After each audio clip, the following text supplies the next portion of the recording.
Di ba nakilala nyo na kung sino yung Piatos? Kayo nagpakilala kung sino yung Piatos, ha?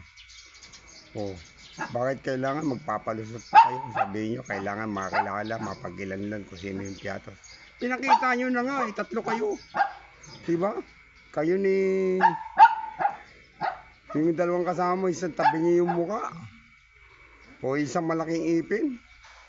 O, kayo nagpakilala kung sino yung Piatos, eh. Diba may dala pa kayong mga biskuit ng Piatos. Sabi nyo yun yung Mary Grace Piatos. Diba? O, tapos ngayon gusto nyo malaman kung sino. Eh pinakilala na nga ninyo, eh. O, ngayon kinakasuhan kayo. O, bayaran nyo ng 125 million each. Babayad kayo ng 125 bawat isa.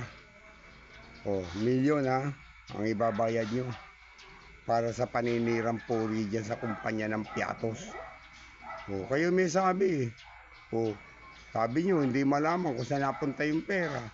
O, yung Piatos, pinakilala nyo. O, baka yung kumpanya ng Piatos ang sinasabi nyo.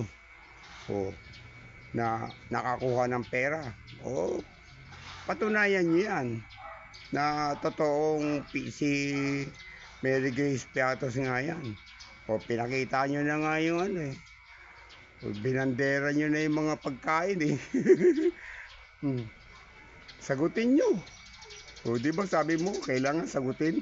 O, sagutin nyo. Huwag na kayo magpalusot. Bahala kayo sa buhay nyo. Mga bangag kasi kayo, eh. Mga ulol.